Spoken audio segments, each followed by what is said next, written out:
Wow. We're here. Hey guys, today is a fun episode because this is something we've been trying to do for several years. Yeah.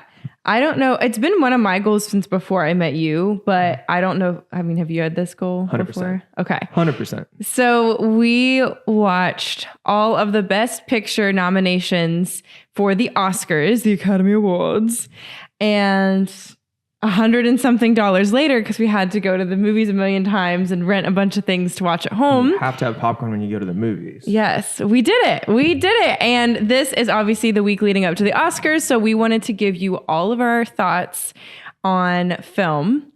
And if you didn't know, I mean, you're in film.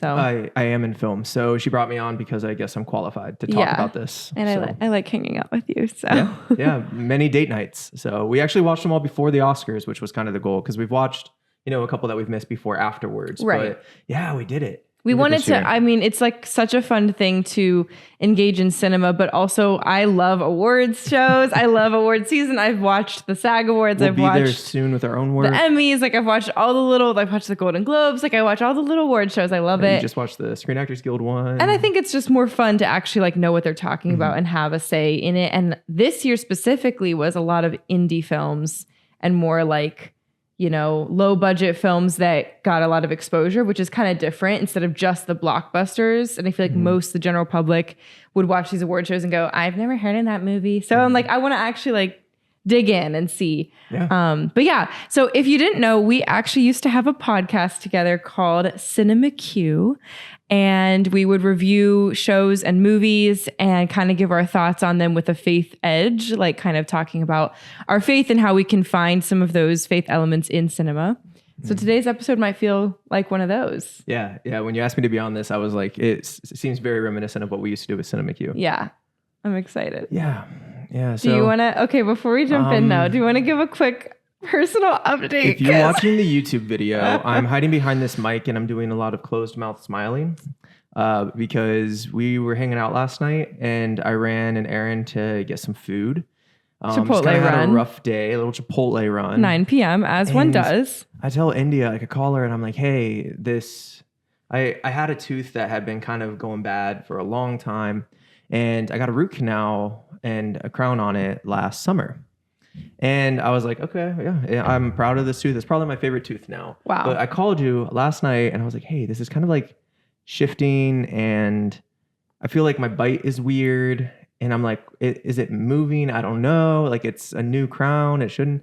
And then I get home, it just falls out. Literally, his tooth just falls out. You had like 3 bites of your Chipotle, and then you were talking to me. You were just like blah blah blah, and it just went boom across the room. And we were like, "What?" Yeah. So I'm missing a tooth right now. Yeah. And if I have a slight lisp, that's also partially why. And I feel pretty cool and like I'm a pirate or something. And yeah. So yeah, I get that fixed tomorrow. We're in the struggle bus right now because we were supposed to record this at like 9 a.m. this morning. I had it on the schedule for like 9 a.m. And then we had someone come out for like a water heater inspection. We had to get a furnace inspected last week because something went wrong and we just got it fixed. And we're getting our roof inspected later this week and your tooth fell out and it's only Monday. So, so feels later than that. We are going to talk about some escapism today. We're going to talk about movies because our lives are full of fun.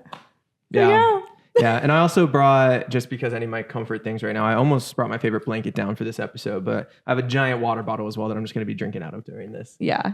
Because it's been a heck of a week and it's Monday. It's been a day. So we're staying hydrated. I've got my coffee here. We're going to get into all things cinema. So let's do it. Yeah, buckle up and enjoy. I'm stoked to talk about this. Yay.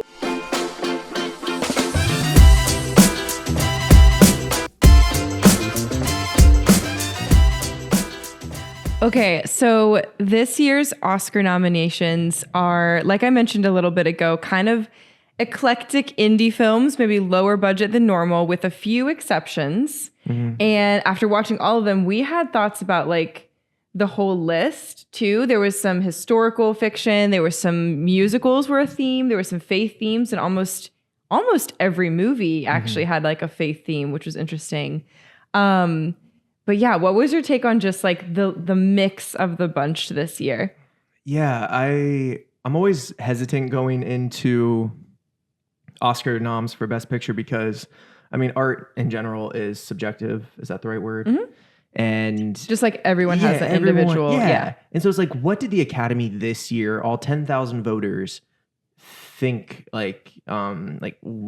what was the art style this year that people were falling in love with? And I saw some themes, some that were good, some that were, it just didn't matter. Like it didn't have, a lot of weight on whether they had that theme or not. And then a lot that were like, I don't think effective. So I'm excited to talk about it. But overall, yeah, like you said, the indie feel of a lot of the films was special because I know ever since like Nomadland won, and there's some other ones like Moonlight and all these from years past that are, smaller in the box office, quote unquote, more indie style. Or like get no box office time at all. Like it's like a Sundance Film Festival winner. And it's like, oh, like where do I even see that in my theater? Like you don't. Yeah. And so I was really excited to get into these. It was really fun because it challenged me to watch types of films that I wouldn't normally lean towards.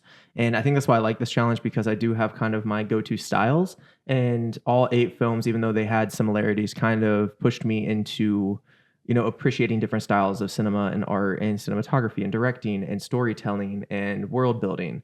So overall, I thought it was fun. I thought there was quite a range. And yeah, I'm excited to get into it. Yeah. What were your overall thoughts? Wait, can you give, since you're in film and know just a bit more, can you give the scoop on what's the Academy, who's voting on these? Like, how does someone win an Oscar? Yeah, so long story short, and I might have this partially wrong, don't judge me. I'm a filmmaker, I love this stuff, but I haven't studied up a ton on it recently. But I believe there are 10,000 voters in the Academy for the Oscars. And these are established people in the industry, respected people that have, all from, directors, actors, probably casting directors, all types of things. But what is interesting is out of the 10,000 voters, you have to submit your film for a specific award. So, hey, I think my film can get Best Picture. I'll submit it. And what happens then in order to win Best Picture, because not everybody can watch every single film that's submitted in the Academy, what they do is everyone votes, and then you take the top, let's say, 10 films, and this one got 30% of the votes, this one got 25% of the votes, and all the films that didn't make it into the top 10% of people voting for it for best film get pushed to the wayside. And now out of those 10,000 people then vote again. And they keep doing that and narrowing it down until one film gets at least or just over 50% of the votes as the best film, and that's how they win it. And so even if it only had 30% of the overall 10,000 out of all of them submitted, then when they narrow it down, the one that finally breaks that threshold and gets, the majority of the votes over 50%, that's when they win. And so what's cool about the Academy is, especially for things like directors, like Best Director, directors vote for other directors. And for Best Actor, actors vote for other actors. For screenplays and editing and directing, I just said directing, but it's like each category has professionals voting for it. It's qualified people inside the industry voting for that specific award. So it's people that know what they're talking about that are doing this vote. And I believe that same process happens. And that's how people win, is by getting over 50% of the Academy's votes for the people that did see it, considering it the best. Nice. Yeah, that helps, because people are always wondering, is it just 12 high up people in Hollywood? Is it like actual working actors and artists? And I feel like some people have this idea of it's all rigged. It's the same people every year and they're mixing it up to be woke or whatever. And I'm like, no, it's thousands of people voting over months and months, it sounds like, of time to decide every single category that's deserving. And of course, people are going to have their own influenced opinions, and that'll determine their vote. But it's hopefully it's nicer to know that it's that kind of process versus just a couple people in a room saying, I really like this guy because he's my best friend, so I want him to win an Oscar. Absolutely. It's anonymous, and and a long it's process. anonymous. It's a long process. It's lots of voting. It's lots of people committing a lot of time to consume a lot of different kind of art. And I like the big number of votes because I feel like it's a lot more authentic to, as opposed to just a panel of 10 people that vote and majority of the US and the world disagrees. It's like, oh yeah, that one person's vote carries weight, but I think the respected films in the industry really do rise to the top. The cream of the crop really do kind of tend to rise in that type of setting. I think I agree. Yeah. And that's what was interesting this year. Like the films that we watched, Wicked and Dune 2 out of the mix were like the biggest budget and like box office films. Whereas like almost every other film had a fraction of the budget that they had, you know? Yeah. So it's like, it's rare, I think, to see this kind of like, hey, you have a $2 million budget film competing next to a $180 million budget film. Yeah, it makes and they're in the same category for best picture. It makes the smaller filmmaker feel like they got a shot. Yeah, and I think, even though like all the films are individual things and I'm trying to continually see them as individuals, when they are pitted against each other, it's like, wow, like how honoring for those filmmakers to have a moment here for some of the like maybe not as famous directors or like definitely more of an indie feel to what they're actually trying to say in their storytelling. So I thought that was kind of interesting. Yeah, absolutely. And I don't have the exact numbers, but I do believe in the United States and Canada, there were over 550 films released. I think it was 569. And there were, Does that mean like released in theaters? Movies released on some platform for the consumption of the public. Okay. And across the world, there's probably thousands. But yeah, so that's like how many films we're talking about, and that's just in 2024 alone. Because I'm just thinking with our film communities alone, like you were in a film that released in 2024. I was in a film that released, does it mean like those that go like straight to streaming I believe those or are something? Included, even straight to streaming. Wow, like not theater releases. Yeah, and because that again allows the indie filmmaker to have a shot at these things, because you don't have to be in theaters to be considered for these. You can be released straight to a streaming platform or straight to DVD or something. So we're watching our cat, if you're wondering. She just ate something. Did she inhale that bunny tail? Something. All right. Well, anyway. She's also running into the camera a lot. So if you're watching on YouTube and it looks like an earthquake in our house, she's running into the camera. Little socks. Okay. So if you're like, whoa, I know nothing about the Oscars this year, these are the films that are nominated currently for Best Picture: Conclave, The Substance, Wicked, Dune Part 2, I'm Still Here, Anora, Emilia Perez, A Complete Unknown, Nickle Boys, and The Brutalist. So those are the films we're talking about. And I think we should just go through each one and talk about maybe like the log line or like just a generalization of the story, what our thoughts were when we watched it. And then we will be spoiling some of these. So like, we'll let you know if we're about to spoil it so you can like skip ahead in the podcast a few seconds.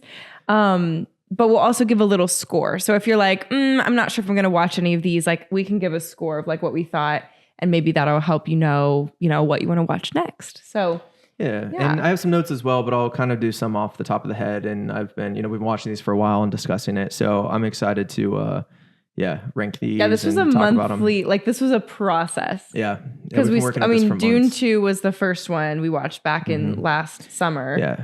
And so now we're here and we watched probably 6 in the last like 3 or 4 weeks. Probably, yeah. We watched 4 over the weekend. We had a day where we just sat in the theater and like watched a couple back to back. And I was like, this is a lot. Yeah. They were like the heaviest emotional ones too. So I was like, oh my word. Yeah, like, so we had to come back home and watch The Office afterwards to get a little comedic break. It was a lot. But what I was going to say about these movies as well is we did also try to experience them on the biggest screen in the best way possible with the best sound. So we're not just like watching it on our phone in the shower or something. It was in a theater if we could, or we purchased other subscriptions to be able to have access to these. We were doing free trials. Patrons of the arts. Watching them on big screens with the best sound possible. And so we genuinely tried to experience these films in, a way that I feel like the makers of the movie would want us to consume it. Yeah. And so hopefully that kind of helps for this as well. It's like, oh, that sound design sucked. And it's like, well, you listen to it in a pool underwater. Like it's on your phone. Yeah, I know. I kind of get annoyed when people are like, oh, I'll just watch it on my iPhone. I'm like, you're going to watch what's something we always say? Like, you're going to watch King Kong on your iPhone. Like, there are some things, like movies were meant to be big. And even though it's more expensive, and I know streaming is like the hot thing, I'm kind of like over it. Like once in a while, we'll just curl up and watch a movie at home and just, rent it for $4 or whatever. But if we have the choice, we're like, no, let's spend a few extra dollars, go to the movies, wear sweatpants there, and experience it like on a 20-foot screen, like 30-foot screen. It feels different. Yeah, absolutely. And I think a lot of filmmakers, I'm still a sucker for it, they have the film in mind to be on that big screen. So they're writing it and filming it to be seen in that type of space. I mean, but there's quite a few directors that are like, hey, as long as you're consuming it, that's fine. Like if you're watching on an airplane and that's your only option, I'd rather you do that than not at all. Totally. But there's still like, I'm a sucker for that old nostalgia. Go to a theater, get some popcorn, experience it as they meant to do it. Because a lot of the sound designers will sit on a certain row inside the theater to have the best experience of how the sound will sound inside that theater. And they will, prematurely watch it before the final release in those settings because that's what it's meant for. And that's really, that really helps the artist more. I don't know how it financially works out when you are releasing a movie on streaming. Because we've said this before, like if you already have a Netflix subscription and you're already paying that, and then they're like, hey, we're releasing a movie brand new just for Netflix, there's no additional cash from the user going into it. Yeah. So it's like Netflix is just probably giving them a contract and paying them from that, versus hopefully the actors and the cinematographer and the director get a cut of movies that go to the theaters and have a big box office, opening. Yeah, theaters like take their overhead and all of that plus profit, but they make most of their money off like, snacks could you imagine anyways. if Wicked was just you can just stream it instead of going to the theater, like no theater release. Yeah. Like they wouldn't get the millions that they deserve. Yeah. Like it's one of those things. Yep. I don't know. Yeah, and I still don't fully understand how streaming works and how people get paid out for it, but they can, see how many times it was clicked.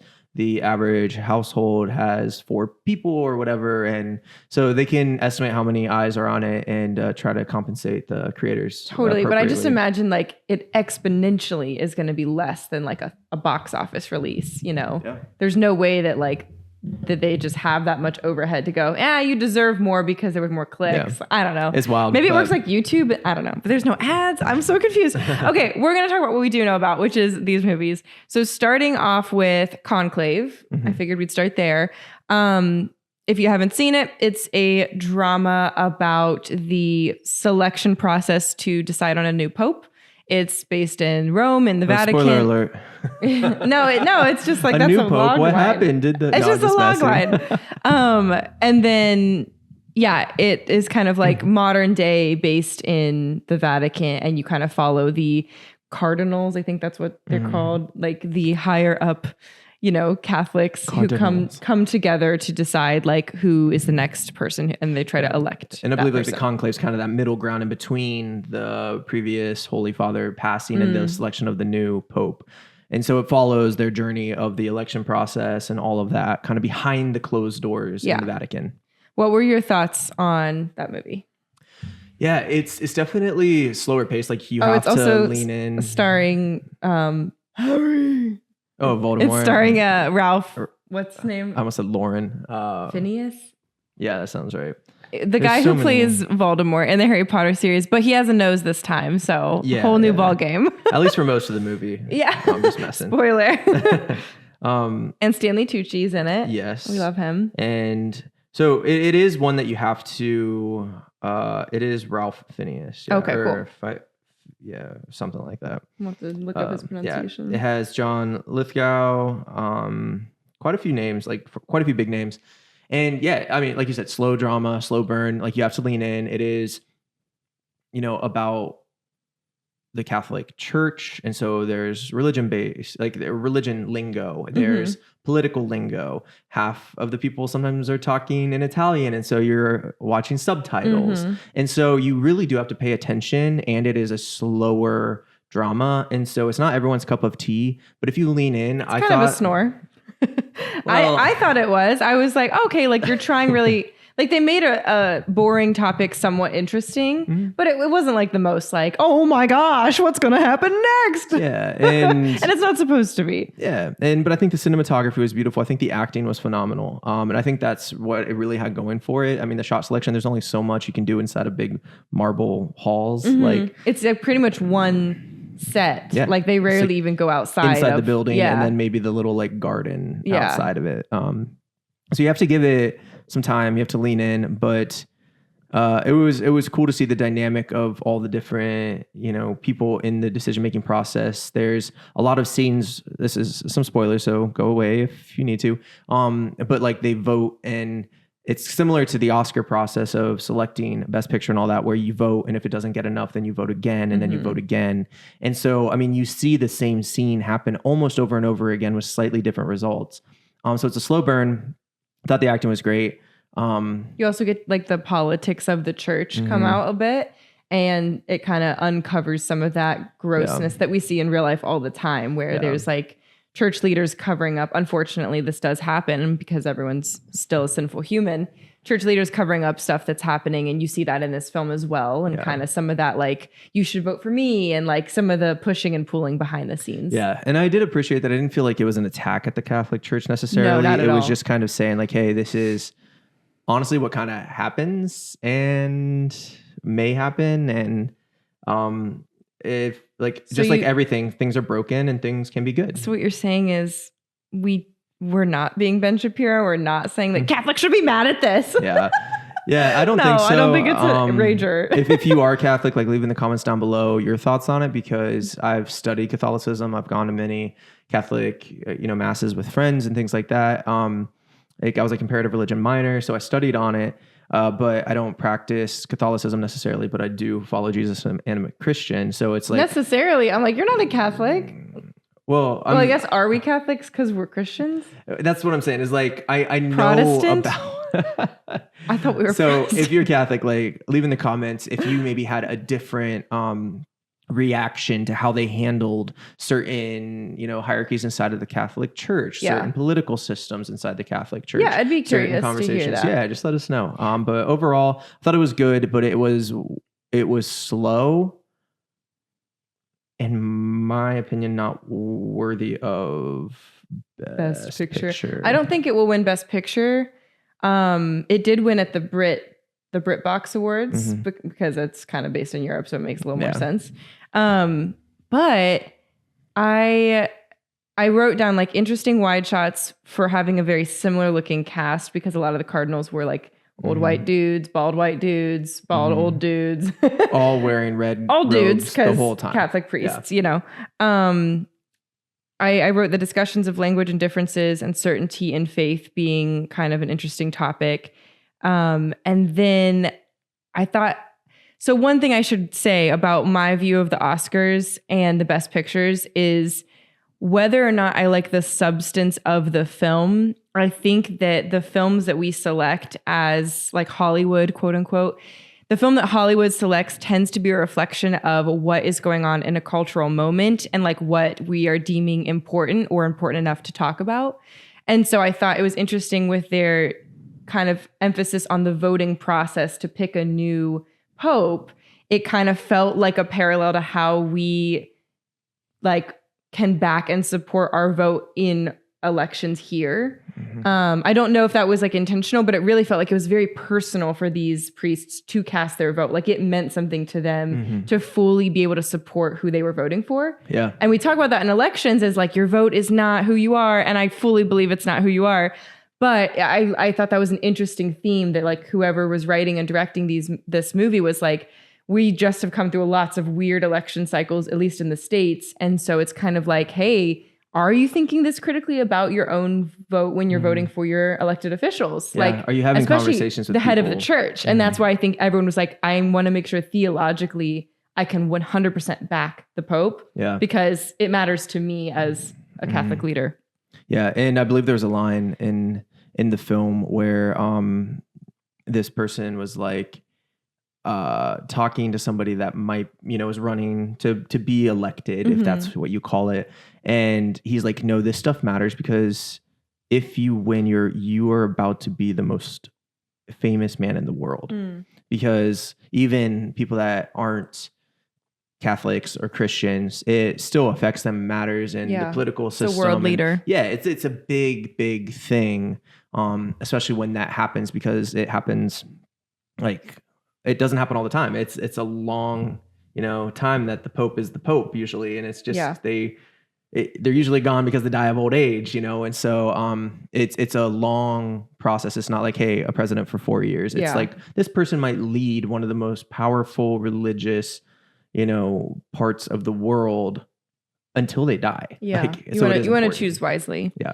Yeah. Okay. I also noted the use of reds. Obviously, that was like a really strong color seen in the film, which was just interesting. And red itself feels like a really could be a color for passion or for anger or for sacrifice. Just like bravery. And so it was an interesting, decision, I think, to kind of not only feature in their outfits, but there was a lot of red in the architecture at times and the sheets and everything on the beds. It was lots of gray and white marble and like tan sculptures and this stuff, and then just accents of red everywhere. And it added would catch your eye. Yeah, this nice contrarian perspective of boop, look how dramatic this feels to them.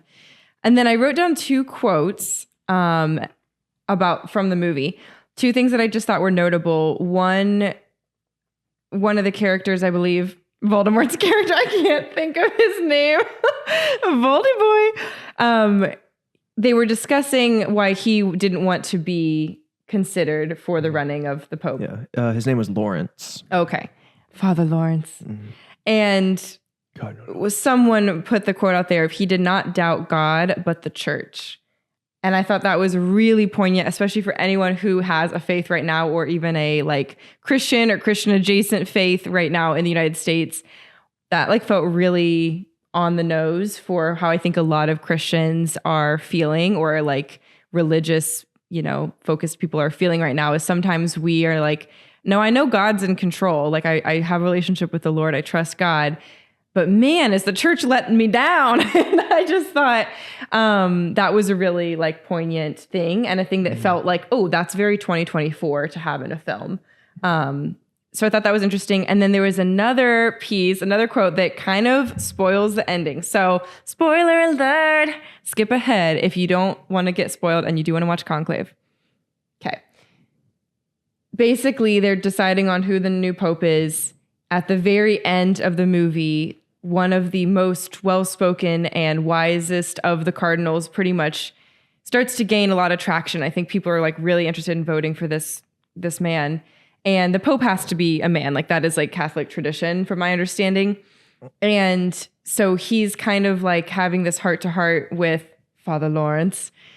And basically it's revealed that he had a hysterectomy, which meant that he had a uterus removed at one point in his life. Or had planned on getting the procedure done.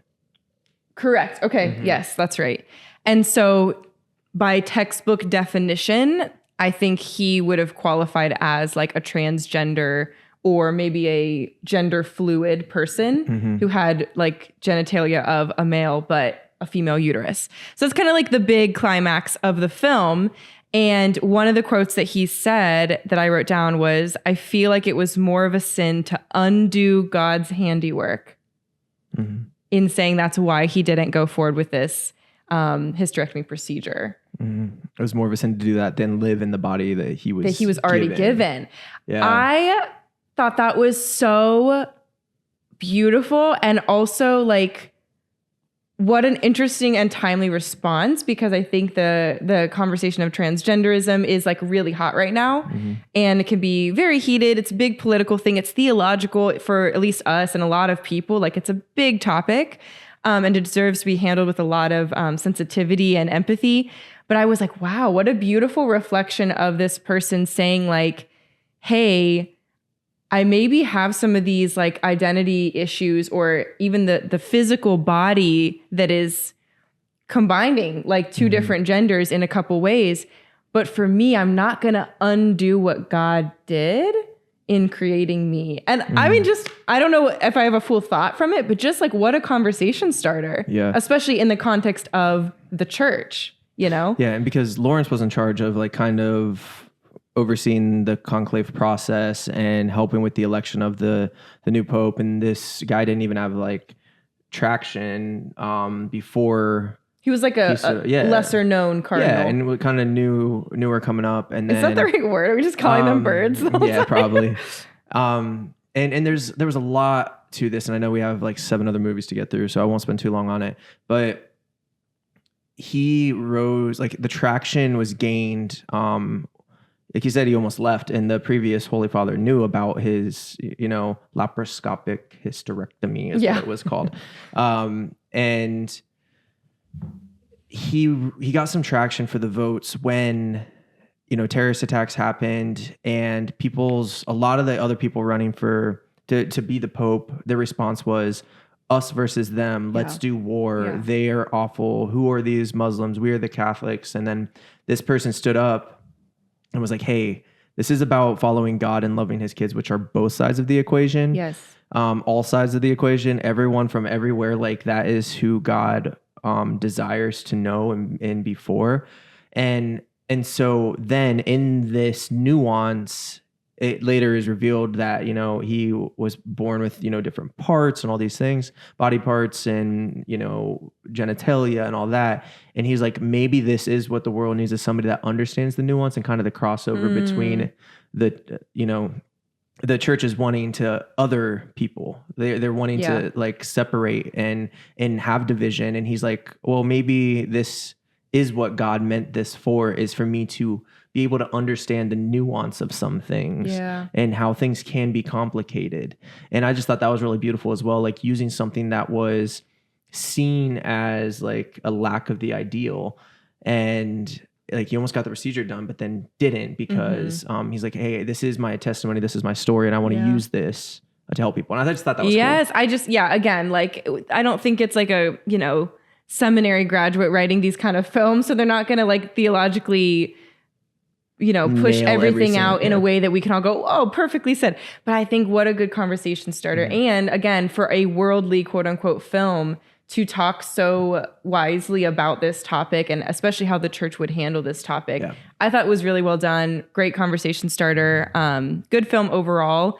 But I don't think it'll win Best Picture, in my opinion. I would probably give it, can I rate it out of 5? Yes. And I was going to say, here's our star rating. So no more spoilers. You can come back. I would probably give it a 3.2. Okay. I said 3.5 out of 5. Yeah. Okay. Maybe I should have lowered it a bit, because I did think it was more, just like a I almost gave it a 3 drama. But it did its thing. It did it well. And I envisioned like an old grandpa with a little cup of coffee or a whiskey sitting down, like, after his Civil War reenactment group meeting, and to like curl up and watch Conclave. Like, it's one of those, like, it'll make you think kind of movies. Yep. Okay, we have lots more to cover and not that much time. So next up, totally shifting, The Substance. Oh gosh. What an opposite movie to Conclave.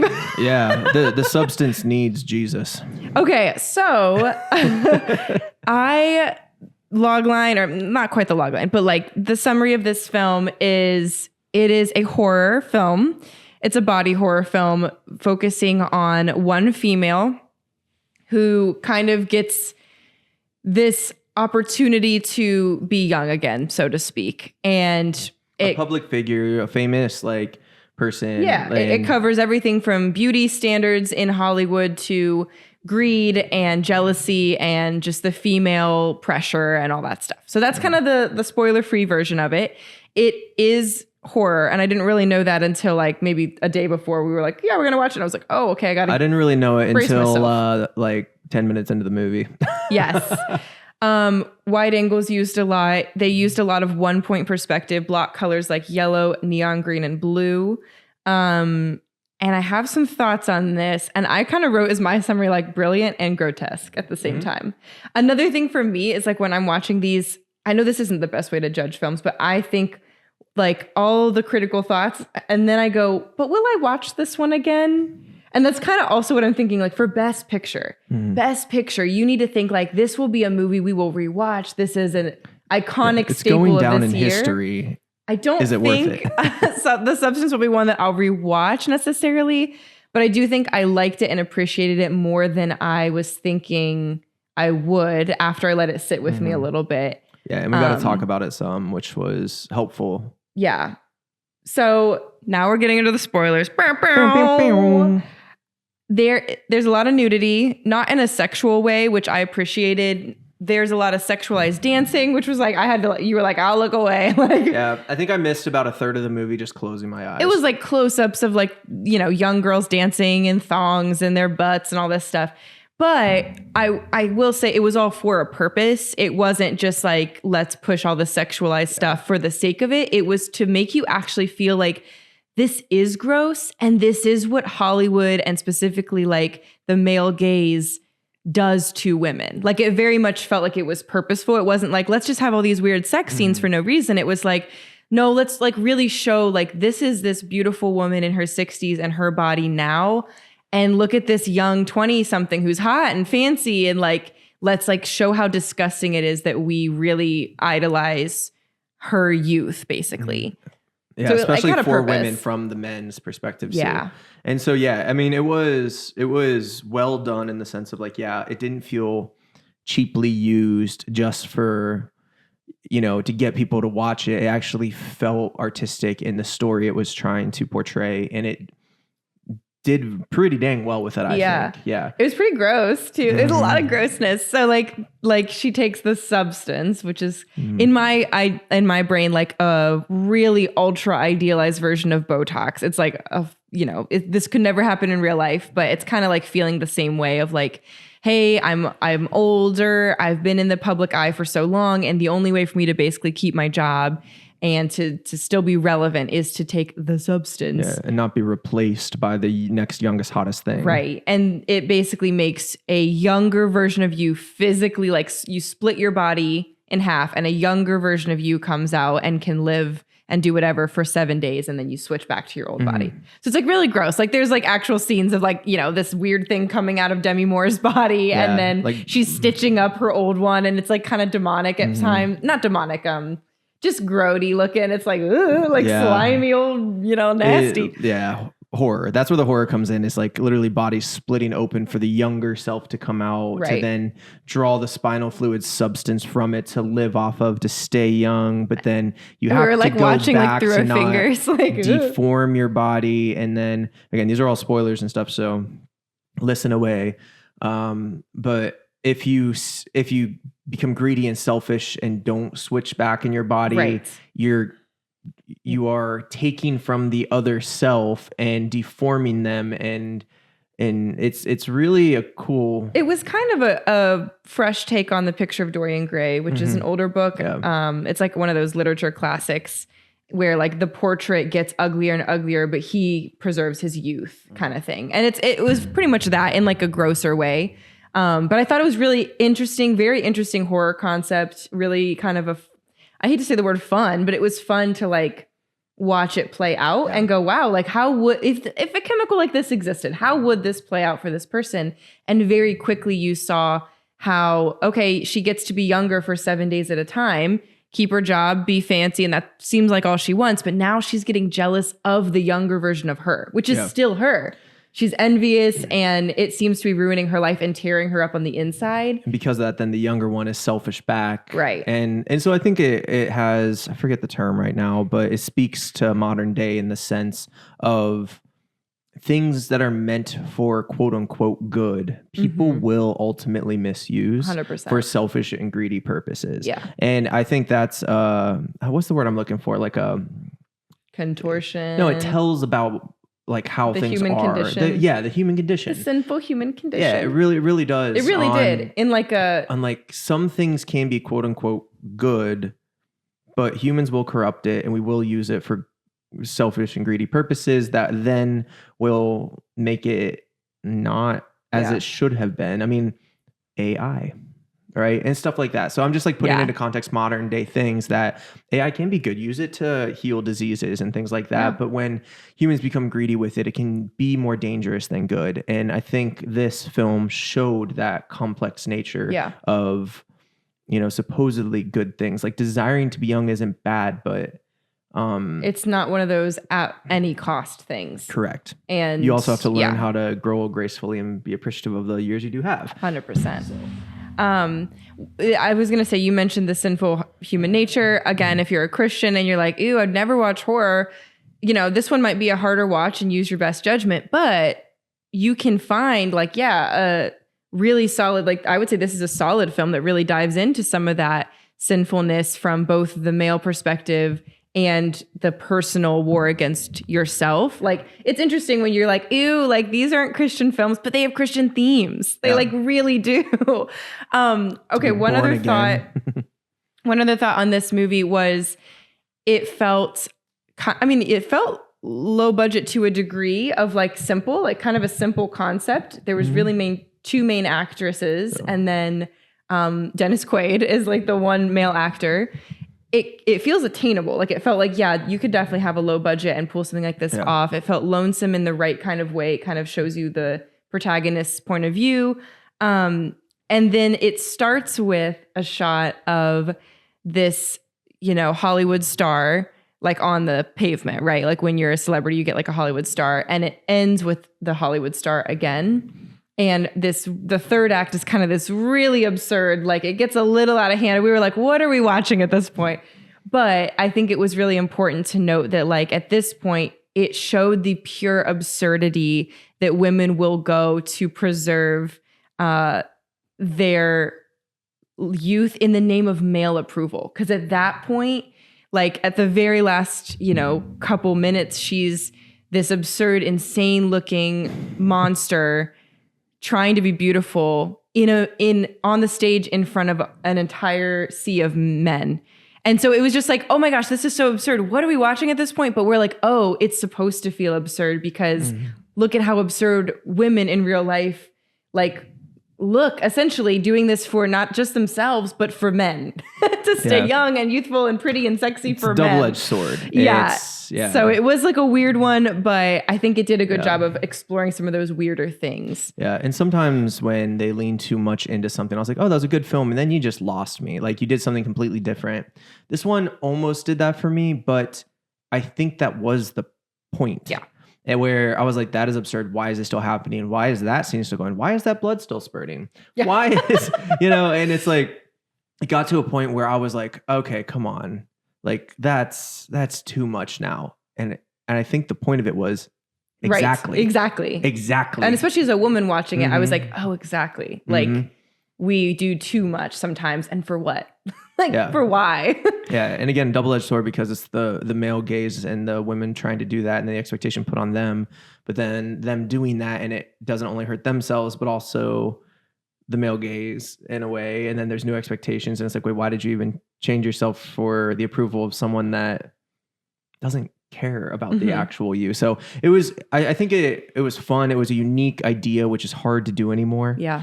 Especially in horror when everything feels slash, dying, blood. It was different to look at this one. And that, things come and go. So live your life beautifully. Don't try to change for people. Would you take the substance? No. No, me neither. No, I want to grow old. Yeah, ew. I'm not scared of growing old. I think it'd be an interesting experience, but I'd be too nervous of what it would do. If I was 99 on my deathbed, I'd be like, we were a day, but a little weird. I don't trust my younger self. I feel like I've come a long way and got a long way to go. I don't want 16-year-old me taking over. That's true. Oh, that's true. Okay, final scores for The Substance. Demi Moore did an amazing job acting. I do think she's nominated for Best Actress too. Yes. The younger actress, I think, had almost the same amount of screen time and has no nominations. But I think she felt like the lead. She did great too. But I would give The Substance a 3.3 out of 5 stars. I would give it higher than Conclave. I give Conclave 3.2. So I'd say 3.5 to 3.6. Awesome. Yeah, I had 3.5, but I was I give the higher just because the uniqueness of it. And harder to achieve than Conclave. Harder to achieve. Yeah. Conclave didn't have any body splitting special effects. Very different style of film, which I can appreciate. I like that they took risks. I like that they tried something, and I can appreciate it. But then the practical effects at the end of the body dysmorphia stuff got a little too wacky doodle. It just didn't look as real as the beginning felt. And maybe that was the goal too, but it lost me just enough to where I'm like, yeah, this isn't 4 out of 5. Yeah, 100%. Okay. No, 30%. 75%. Hey guys, it's Ian. If you're looking for your next mystery show to watch, I kind of have a suggestion for you. It's called Searchers. Searchers follows a young detective on the hunt for the truth after her friend's body is discovered in the woods. This miniseries walks you through these events as they unfold, right alongside, the characters and how they experience it. So you kind of feel like you are a part of the story. And if you need another reason to watch, well, I actually get to act in this series, alongside talented cast and filmmakers right here in Ohio. So, after this Oscar season ends, if you could tune into Searchers on YouTube, that would be great. They release every Friday, and you can just YouTube it or, click the link in the show notes below. Thanks. Okay, the next on our list is Wicked. And we don't have to spend that much time on this because you already know we love it. I think I've mentioned Wicked in like 5 of my episodes already. We watched it twice.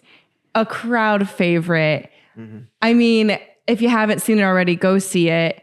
What do you think? Like, what's like your main couple takeaways? Because obviously we're both like theater kids. We're both obsessed with Wicked, but like, what should we add? Because it's so good. Yeah, I think my 2 main things on this are, one, I got to see it 4 times on stage. Yeah. Never I've in seen New it York. twice on stage. Yeah. And I did get to see it. I was 16 years old. In Chicago with Idina Menzel as Elphaba. So like, as good as it gets. So lucky. And so lucky. It was my favorite. Like I loved it. I loved the music. It really kind of gave me, it was one of the first times I experienced a newer Broadway musical that, like a lot of the old stuff was what I always like had watched. I always went and watched The Lion King, or I watched, old stories that I knew. And this one was like, okay, this is a new story, and I loved it. And so, it was only on the stage up until now. Correct. Like up until this film, you could only see it with a Broadway or a traveling Broadway ticket, Yes. So it was a little like exclusionary in that regard, but you could listen to the soundtrack. And I think having it on film is really, really fun. One, because I think they honored the original stage story very, very well. And 2, because it makes it more accessible to people that wouldn't normally listen to a musical like that. And I'm definitely an advocate for finding ways to get a new audience without cheapening the product or the story.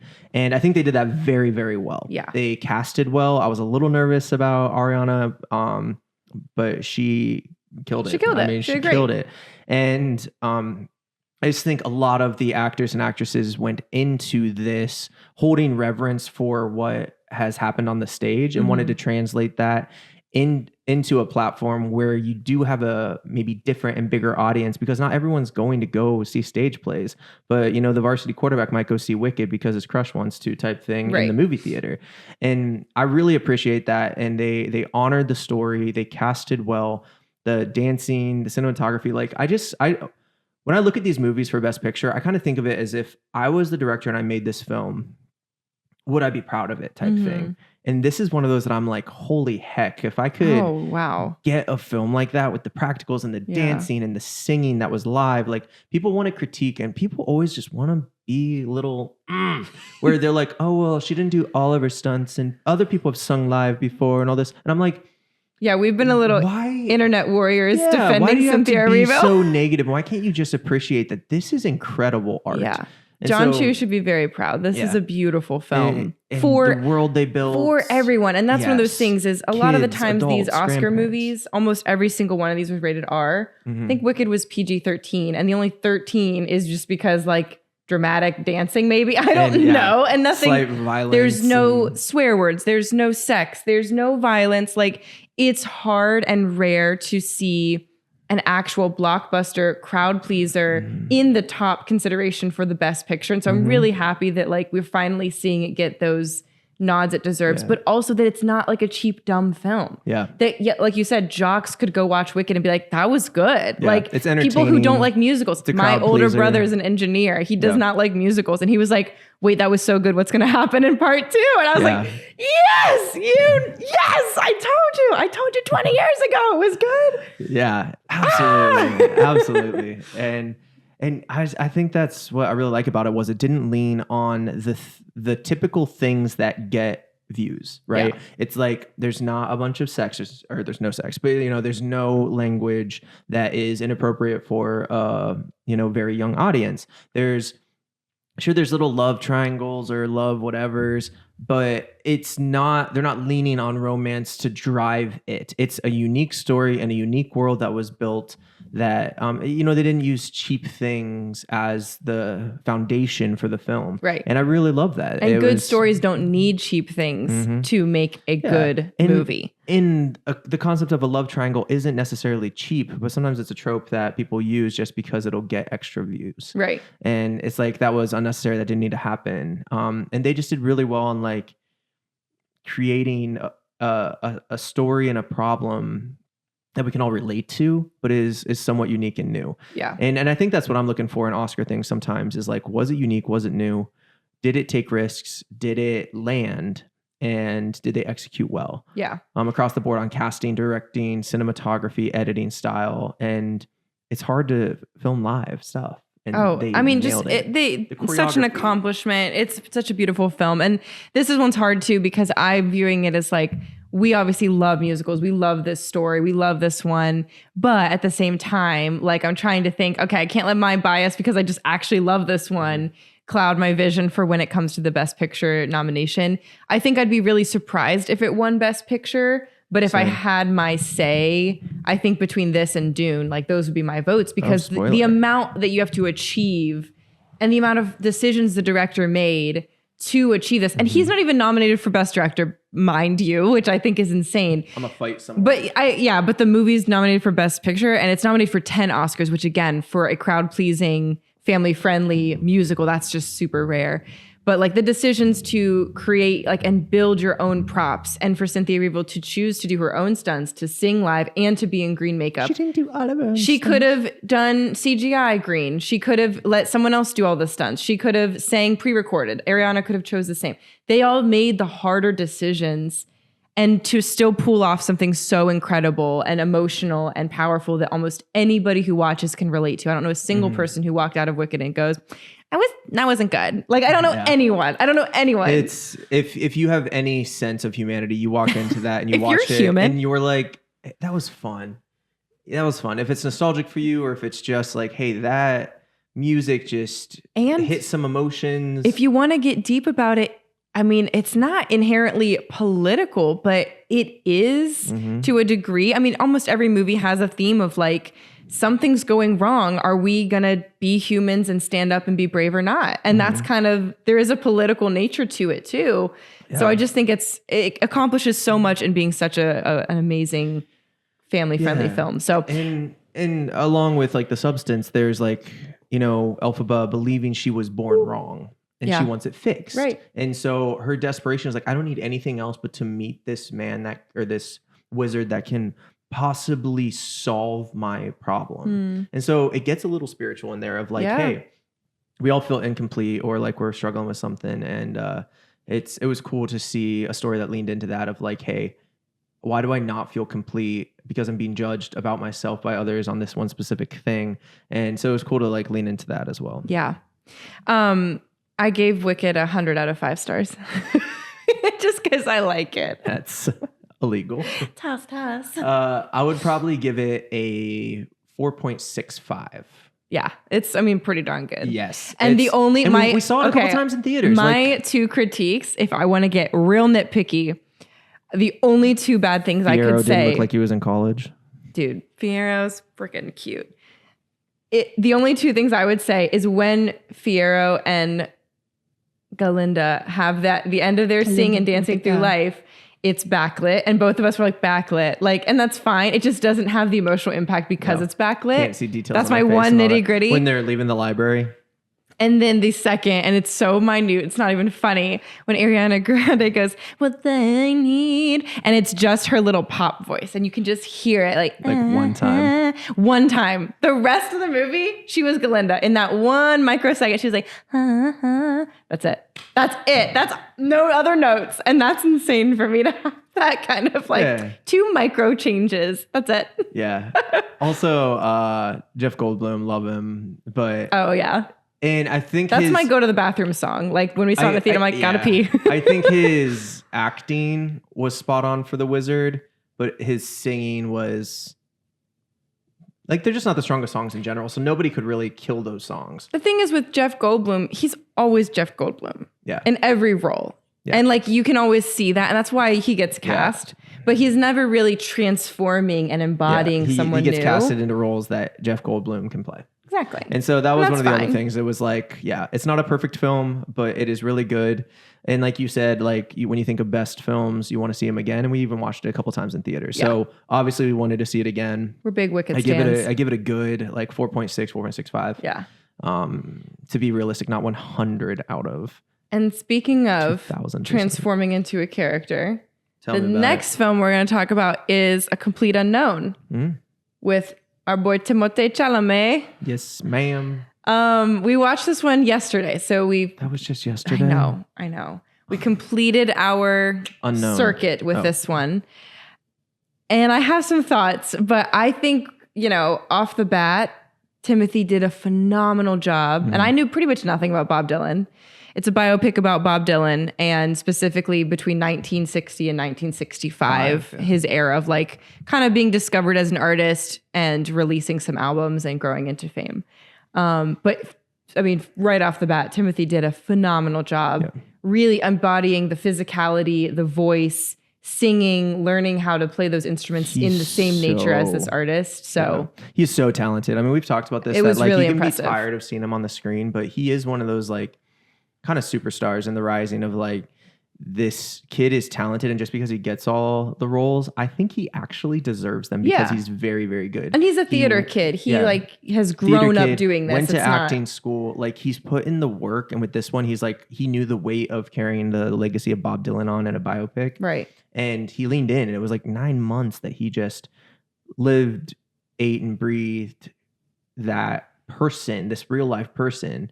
And understanding what it was like to be him, and from the language or like the way he spoke to the way he carried himself to the way that he responded to things. Like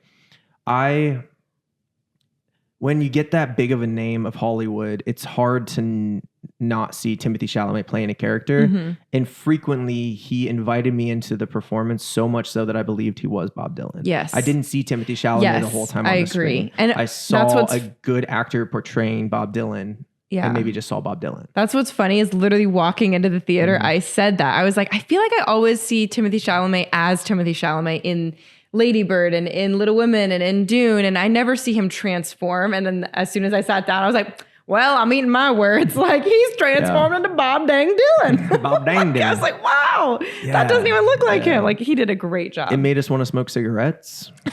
Cigarettes. I was like, look at them just smoking. Yeah. But I will say, as a film, since we're talking about this in relation to Best Picture, aside from his performance, I mean, the cinematography was just fine, but like it really did feel like, I thought it was really pretty. I mean, a pretty film, but like the pacing was just average. Most scenes included him sitting on a guitar and singing. The lyrics of the songs were great, but that's because Bob Dylan wrote great lyrics. The females were just fine. Like it was all just fine. I think Timothy's performance is what really elevated it and is probably the reason it's nominated for Best Picture. But when we finally got to the climax of the plot, spoilers. I'm sorry. I just did not think that like the plot was plotting.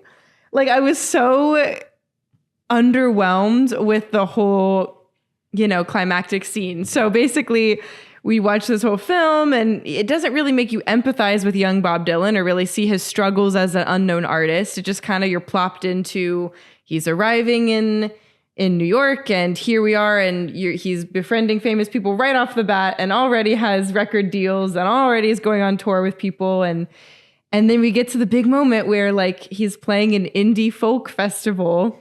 And the whole plot, like the climax of the film is these old white, indie folk artists are like, is he going to bring out drums and a electric guitar? And then they're like, I think he will.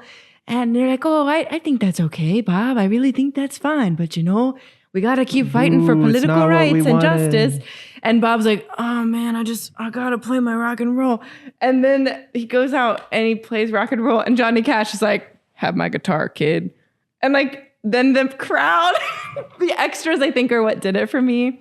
The extras are just like, what is this music? I started laughing in the theater. I was like, this isn't the plot, right? This isn't the climax of the scene. And it was. And the whole thing was they were mad that there was electric guitars and they were like, our music is changing. This isn't folk anymore. And they start like getting mad and throwing stuff at the stage. And then he just walks off. And that's pretty much the end of the movie. So acting, 10 out of 10. Plot, meh. I don't think it's going to win Best Picture. He did just win for Best Actor. He did last night at the SAG-AFTRA Awards, yeah. But yeah, I just was like, okay. Yeah, I think my say on that is I agree. One thing that I liked and one thing that I didn't. One thing that I liked is I appreciate when biopics make the cinematography feel lived in and natural and not fancy and not overly like 100%. It's supposed to be like everyday life. It's supposed to actually be how this person lived. It's not wasted time in the film when they're just sitting there playing and singing and writing because that's how they did their life. And so I thought the cinematography was really good because it felt lived in. It felt very just like we were a friend of his or a bystander or a pedestrian that just witnessed this. And so I do appreciate that they handled that really well. I didn't want the cinematography to be really fancy and fantastical. Like cinematography was great. Coloring was great. Absolutely. And costume and set design, all of it brilliant. But the thing that I didn't like is exactly what you said is I felt like, and I judge a lot of movies off this, I felt like there wasn't enough at stake. Yeah. And I was like, oh, he wanted to try a couple new songs in a slightly different genre at this festival. And people didn't like it at first, but then it ended up being his best record ever. So like that was the big deal, was that he didn't play the one song that people wanted him to play. And the festival was like a small Newport festival. It wasn't like Madison Square Garden is mad at you. There's like 1,000 people out there. He's like, I don't know, man. I just want to play my songs, man. I feel like I do sound a little bit like him because he has a slight lisp, but now that I'm missing this tooth, I'm talking a little bit more. Wait, can you give everyone a little a smile? A smile. Yeah, I wholeheartedly agree. So for a complete unknown, give it a 3-1. I give it a 2 out of 5.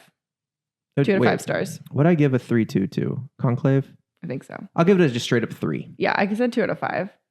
It's just fine. I also don't like biopics, really. I don't really like musical biopics because I feel like there's 100 of them in the past year. But I enjoyed just like following the story of someone that I didn't know much about. Learned a little bit, but again, it wasn't much at stake. I'll probably put it down in the 2s. I'll give it a 2.9. Okay. I feel like that's more appropriate. Shifting gears. Hot take, Emilia Perez. We were ready to hate this film and we watched it. And it might be because we came in thinking we're going to hate this film. Let's just like, let it be so stupid and dumb and we'll just laugh at it. Can I preface with something real quickly? Yeah. I don't watch a lot of the trailers or read a lot of the log lines before I go and watch these because I don't want to have a lot of expectations going in, because I feel like expectations can sometimes be dangerous. Of I want Wicked to be good, and if it's not, if it's not perfect, I'm going to be sad. And so I don't do that a lot, but with this one, because of social media, I was like, I have very, very low expectations for this. Why the heck does it have the second most nominations ever? Why? And 13 nominations. My expectations were 6 feet under. They were in the grave. For example, before we watched the film, we watched a TikTok video that's viral because it's an excerpt of a song in the movie, and they literally say, "Sing it with me." Well, I don't. Are you gonna get penis censored? to vagina? So we were like, we're gonna hate this film. Yeah. It sucks. We're hearing so much hate about it. Yeah. And then we watched it, and we were like, that wasn't half bad. I'm not gonna lie, and don't judge us for this. And sorry for those who are listening, but we like prepped a couple bottles of wine just in case we needed that to get through this film. And we weren't like, and we didn't need it. We had like a glass of wine, and then we're like, oh, we don't. This movie ain't half bad. Yeah, and it wasn't. I mean, it wasn't half good. Bad, but it wasn't half bad.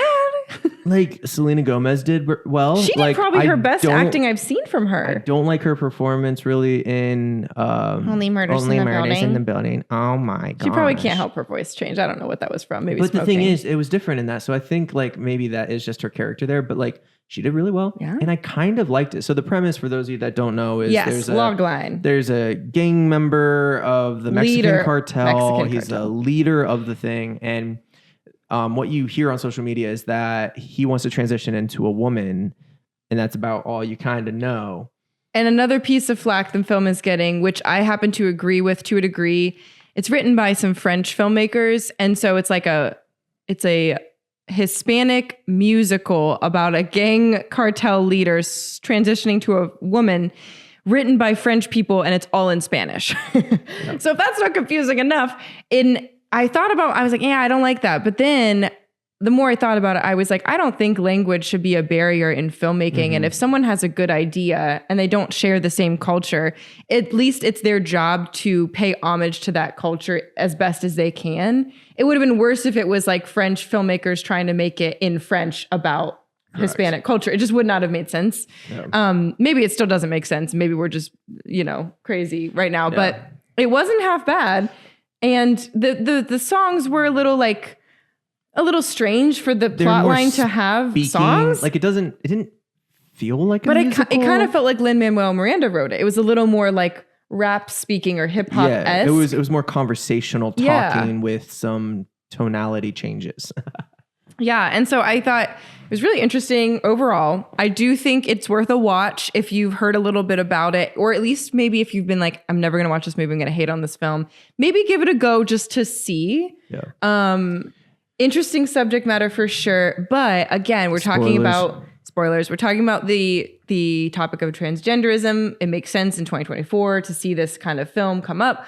And they had a really interesting song about the cartel member who has now switched to a female. A woman. And they're singing and talking to their child who doesn't recognize them anymore. Mm-hmm. And having this internal song about, wow, like, I'm never going to be your dad. I'm now your mom, quote unquote, but she's also like sheltering her identity now from her kids hiding because of the cartel situation. So she's acting like an aunt, and like that internal conflict of like, they also had a line in there of, you can change the body, but you won't change the soul. Mm-hmm. And just again, inviting I didn't expect those kinds of lines to come out. Inviting theological and moral conversation around such a hot button topic in a long form of art. I find those just helpful to the conversation, because it's really easy to be on social media and just say, nope, it's this or that. I can't believe you don't agree with me. It's obviously this or that. And to have a musical that really followed this very bizarre story, but actually gave a little space to say, whoa, like, what is this person who's now transitioned feeling? Because they can't even be that person to their child anymore. Yeah. Like maybe there's regret. Maybe there's, some self-loathing going on. Maybe there's self-discovery. Like, it was just interesting. Yeah. And I think they handled it with some tact in a bizarre format. And there are things like the conversation with the doctor when he was considering transitioning, that they allowed, opposing views. Yeah, they allowed conversations in this film that weren't just polarized, where it's like, oh, I expected going into this that everyone's just going to be like, yeah, you do you, and like tough questions were asked. There was like, I thought it was just a gang member wanted to be a woman, and he felt that way the whole time, but it was also like, hey, I want to get out of this lifestyle. I need to protect myself. I need to change my identity. Yeah. Like, it allowed the conversation of nuance to happen, which allowed me to appreciate it more instead of just trying to shove an agenda down my throat. It was like, hey, this is a complicated issue, and it takes a lot of conversations, and there's a lot of sacrifice on both sides, and just a lot of things like that. So I appreciated it for that. And the anti-hero complex of, again, spoilers, once this person, gang member who has killed so many people, he has been responsible for the death of many murders in Mexico. Then he transitions and has faked his own death essentially, and is now a woman. She is now on the helping side to uncover all these deaths and kind of make right from her past wrongs. And it gives that complicated, nature of like, you knew that was wrong then, but didn't have the guts to do anything. And now that you've changed, you are now trying to make it right, but you still know, like, there's a self-loathing aspect of like, I know I did wrong. Let me try to do it better. But also how icky and disgusting when you know that you are responsible for these people's mourning and the loss of their loved ones. And now you're just trying to make it right because you can hide behind this new facade of a self, like so many layers to, and I was ready to hate it. I don't know. I mean, I might watch it again, so I give that some consideration, but I think it's interesting, and everyone who's like interested in that topic might give it a go. I don't know. It's just not a better musical than Wicked. Oh, absolutely not. But and if it wins Best Picture, I'll be a little mad. Yeah, for agreed. sure. Yeah, for sure. But Zoe Saldana's basically the lead, and I think did a phenomenal acting performance. She won a SAG-AFTRA award last night for it. I could see her winning overall as well because she, sang. It's in Spanish. She is a Spanish-speaking actress, so it like was really cool to see her fully like committed to that role. And she did a phenomenal performance. So. Yeah. So to rate this one, I mean, going into it, again, I don't like to have expectations, but I had it in my mind as a -1 out of 5 going into it. And so I'll probably give it a 1.9. Okay. I give it a 2.2 out of 5 stars. That was my original rating, but I'll give it a 2 because I was like, okay, it invited conversation. It invited me into a culture that I don't know a lot about. It dealt with tough things, and I didn't hate it, and I expected to. And so it did things well. But just some scenes were unnecessary. Some songs didn't fit, like the penis to vagina one just didn't fit because the other songs were very like deep internal monologue that these characters were going through, and I was like, oh, I care about what they're singing about, and it's a lot of self-reflection. And then that one just felt like a cheap clickbaity cheap song. line. So I didn't think it was the most cohesive story, but I did like that things were at stake, right? Like he had to sacrifice relationship with his kids and things like that. So I'll give it a 2. All right.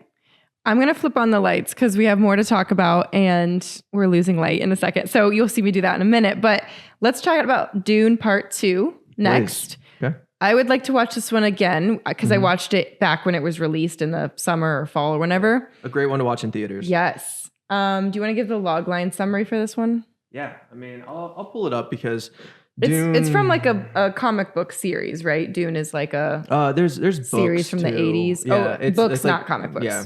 I mean, there's probably some form of a comic off of it, but this is the second part of the Dune series, and I believe there's a third one coming out, maybe a fourth. I'm not sure if they're splitting the last one into. I remember when we 2. watched Dune, the first part.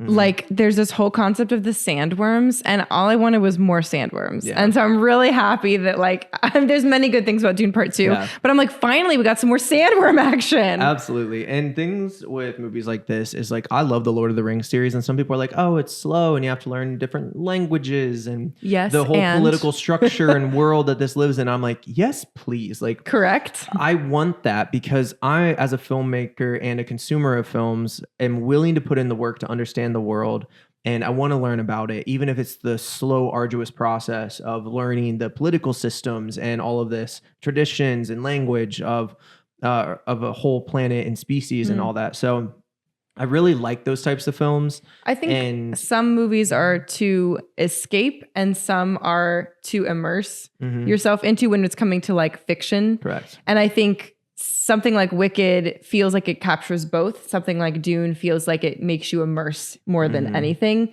Because you have to pay attention more, And that's like with Star Wars, like you can escape, but you're also immersed in a whole new world, language, planet. Like there's different rules to the galaxy, and it just draws you in a whole different way. Absolutely. So the little log line here is Paul Atreides, who is played by Timothée Chalamet as well. So props on him being in a couple movies. What a year. Nominated. What a year for Tim. Unites with the Freemen while on a warpath of revenge against the conspirators who destroyed his family. Facing a choice between the love of his life and the fate of the universe, he endeavors to prevent a terrible future. So if you want to talk about are things at stake, the fate of the universe is a big stake. I mean, that's a big stake. Yeah, that's like Wagyu. Wagyu. Yeah.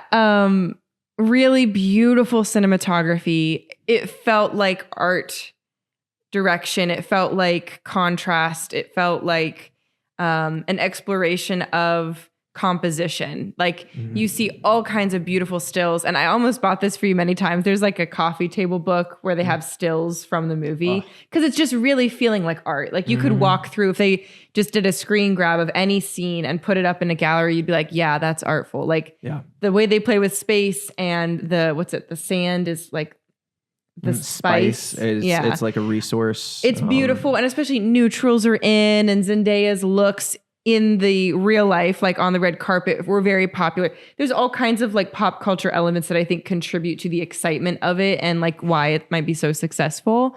I want to rewatch it because, again, I want the familiarity at the top of my mind.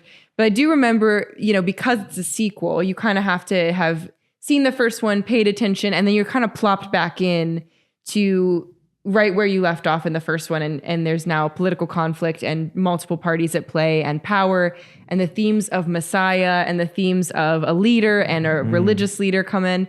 So there's lots of things going on, and I didn't fully grasp like all the depth of what was happening, but just visually speaking, music speaking by Hans Zimmer, because amazing, those elements were like top tier to me, and it felt like one of those larger than life blockbuster films. But the storyline, I don't think I fully 100% was understanding everything going on. So I do want to see it one more time. Yeah. Yeah, absolutely. And this is why I said this earlier, because I knew we were going to be talking about this film as well, is I'm picturing myself as if I made that film. Right. And holy heck, would I be proud of myself if I made that film. Yeah. Like the world building, that changed the color. India just turned the light on. We look a little more orange, like we're in and this is just one that is art, and like there are parts of it that I don't want to like again, we talked about just casting people because they're the new hot actor in Hollywood, and this one leaned into that heavily by having Austin Butler, Timothy Chalamet, who did a Zendaya, great job. and Austin Butler, what's her face, Florence Pugh. Oh, I forgot she was even in it. Yeah, because I don't think her role had much to do with it. I'm just like, you're just doing the name. Spoilers coming up, like it's the marriage, like it's why he has to sacrifice. I know, but I'm saying out of any actor could have played that she has role. a bigger part in the next movie. Oh, okay. There's a third movie? Yeah. Ah! It comes out soon. Wait. Oh, I guess that's right. Yeah. Oh, all right. Well, yeah. I was just saying that, like, I think any young female actress could have played that role. Correct. I don't think she, in her personal self, I agree, added to that much. I agree. And that's what I was saying is I am hesitant when films cast. Like I'm scared for Christopher Nolan's next one because it's Tom Holland and it's all the, I'm like, whoa, are these people getting it because they will get seats, like butts and seats at the box office? Or are they actually deserving of this role? And are they able to do the, emotionally dynamic, part of the character that is necessary? And I think they did it. I think they did well. Oh yeah, they definitely did. There are a couple of different places that they could have casted differently, but that was like my biggest hesitation. And the Dune series has been a blessing. Like I didn't know a lot about it. I know that there's some tension between that and Star Wars because the Dune book technically came out first, and Star Wars kind of mimicked it. But if you're a Star Wars fan, they'll say the opposite. Yeah, but they came out like kind of. It's different enough. I don't think there's any, I'm similarities. saying the big Star Wars fans are, But I was like, this is a film that if it came out at any point, if it was like the 80s and this thing came out, or if this movie was released 10 years from now, I just think it's a great film. It's not because it, the times and what we're in right now and whatever, like, it's just a solid film through and through, from concept to world building to what's at stake to political talks to, like, it is a solid film. Right. And I think visually and audibly, like just the presence of art was felt for sure in this. And like with Austin Butler, like young, attractive, new, hot thing on the scene. Make him bald, don't give him eyebrows, and put him in black and white. He transformed, and that helps the story so much. Like costuming's beautiful, everything was beautiful about it. So I want to rewatch it. Same. But for now, I'm gonna give it 4.8 out of 5 stars. Okay, mine was 4.77. Because it's like, it's a sequel. So for that reason, like it's not a standalone complete movie by itself in the same way that, you know, as I gave a huge score to Wicked, but like Wicked is part 1 of 2. So it's like, it isn't quite like a whole standalone thing, but it is a really solid accomplishment. I mean, just the shot selection, the storytelling, the weight of what is at stake. Like it's all like it makes the lead characters question their own motives and actions. It's just really, really fun to dive into a world and be entertained by beautiful art. Yeah. We've been talking for an hour and 20, but we have 4 more movies. Do you want to just like speed through? Let's rapido. All right. Sorry. If you're still watching, like thanks. Yeah. Thanks for listening. We've made negative money on the podcast. Okay. And now that we've spent like $120 on movie tickets, keep watching, like and subscribe. Yeah. Just like, I don't know what you're talking about next. The Brutalist? The Brutalist is what I was about to bring up because the Brutalist is very long. We bought the tickets for like at 10 p.m. So we're watching till like 1 a.m. Oh my gosh. And it had a 15-minute intermission. So if you need an intermission from this podcast, here is your 15-minute. No, this don't was actually the longest movie we've ever seen in theaters. Was it 3 hours and 45 minutes? 3 hours and 44 minutes, I believe is what it was. Yeah. Yeah. Just pushing 4 3 hours. hours and 45 minutes. There was an intermission. I've never had that experience in a movie, but so you want talk about The Brutalist. to go fast? Yes. Okay. Brutalist. Basically, it follows the man who is behind Brutalist architecture. I did not know it was about architecture going into it. Yep, me neither. We were just like, we're watching all the movies. I thought it was a lot of violence and gore because it's brutal. Brutal. I know. It doesn't sound like that. It's not. He's an immigrant, comes over to America, and it's kind of following his first few years of life. It took 7 years to complete the film, which is remarkably insane to me. So much dedication and patience. The lead is played by Adrian Brody. Love the Adrian filming Brody. itself was beautiful and lived in, and the coloring was superb. It just delicious to watch. It felt very natural. Delicious. I personally, it's one of those like I probably won't watch that again. Like, you know, nearly a 4-hour film. I feel like I got the gist of it. I felt his performance was phenomenal. I have my predictions later, and I think he will either win for Best Actor, and if he doesn't, I think he's my pick for. No, I think Tim. Okay, whatever. He deserves a huge award and a nod. I think he should win Best Actor, in my opinion. He did a phenomenal job. I mean, the one scene that sticks out to me in my head most clearly is when he sees his wife for the first time, and the amount of emotions. Spoiler. He runs up to her. He's the first time seeing her in like 3 years. She's finally able to immigrate over, and she's in a wheelchair all of a sudden. And his face transforms from concern to anticipation. Then he finally sees her, and you can see his eyes making contact with her. And instead of relief, he's confused and a little angry that she didn't say why she was in a wheelchair in her letters, and then relieved and in love and happy, and he just starts crying. Yeah, the multitude of emotion. Everything hit his face, and I was like, whoa. Like, I remember I was like, that is brilliant acting. So he did amazing. Taylor Swift's ex-boyfriend is in it, and he's just fine, I guess. We don't like him, so. But it was a great film. Kind of a slower one as well. It's not like everyone's cup of tea. We even had to go to a special theater to watch it because like it's not a mainstream movie. We had to go somewhere else around town just to find it. And I think the budget was 10 million and they made 10 million. So like it's not a big box office. Oh yeah, the director was like, I've made nothing on this film. I will say my thoughts. You could feel right plopped into the scenes.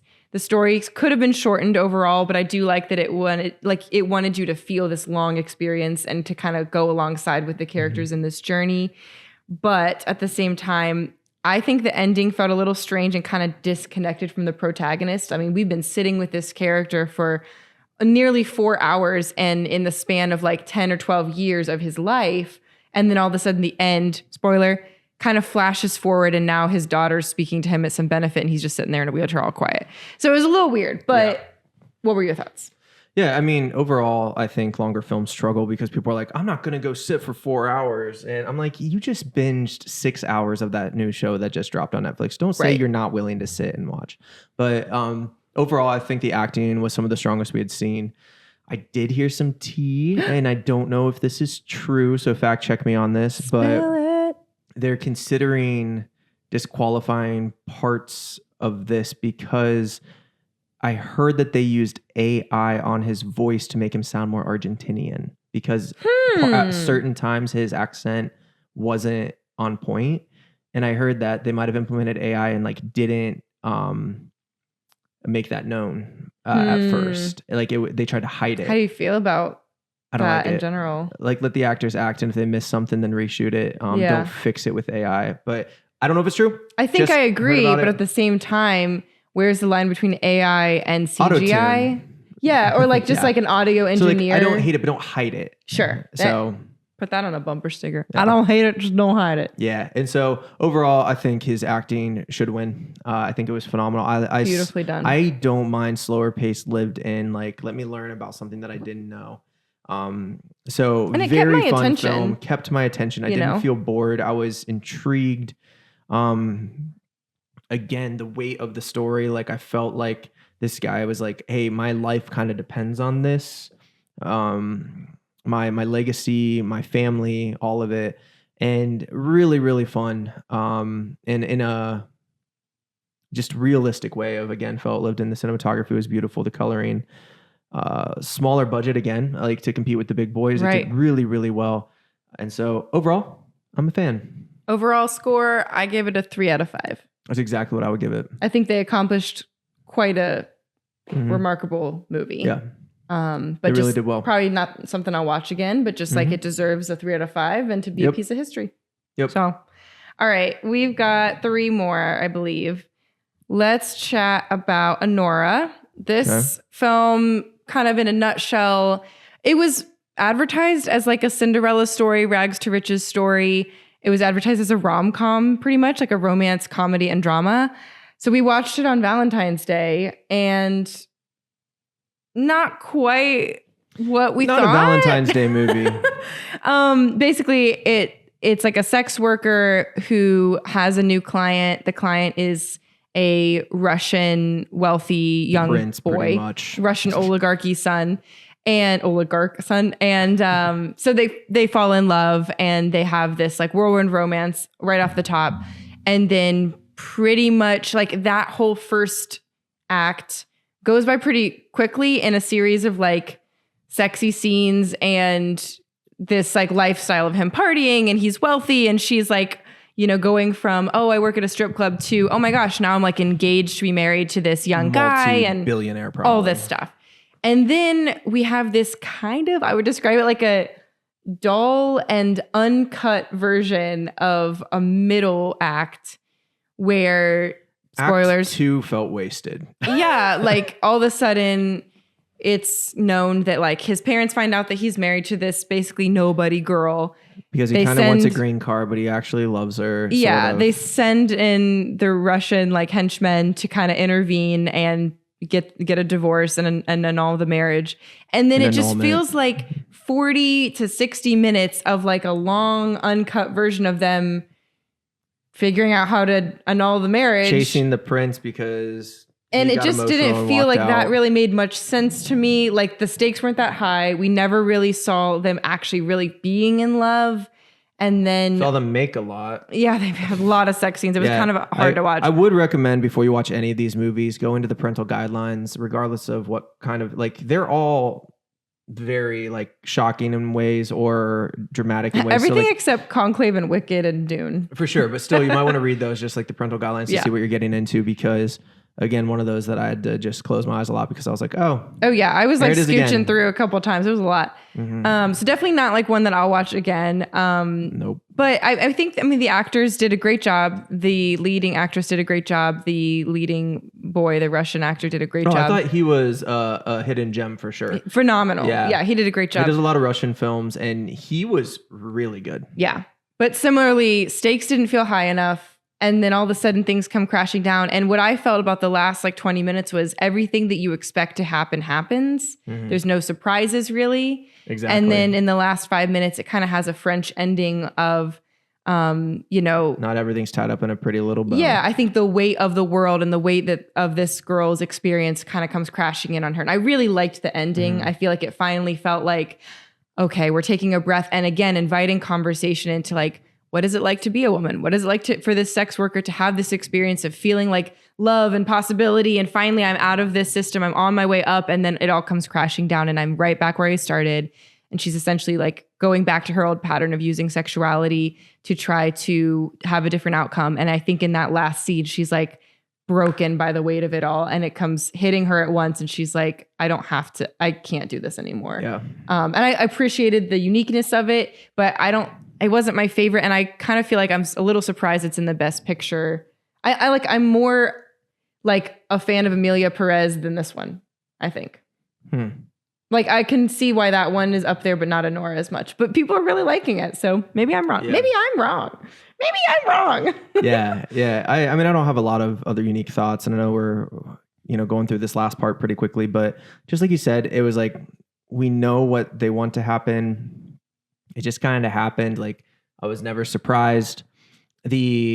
I don't think it knew what genre it wanted to live into. Yeah, there was some dark comedy, some funny parts, but I was like, oh, if you want me to feel like these big bad Russians are coming in to actually annul this marriage because this is like a really big deal, and then all of a sudden they say some jokes or something weird happens, I'm like, I just don't, but like I'm not convinced when they didn't even know what emotion they were trying to get across. The one bald Russian guy, he was nominated for a SAG award last night, and I feel like he had like 20 lines max. I liked his performance though. But it was I feel like I was like, oh, he was considered a supporting actor? Like he didn't have that much screen time. I was really surprised.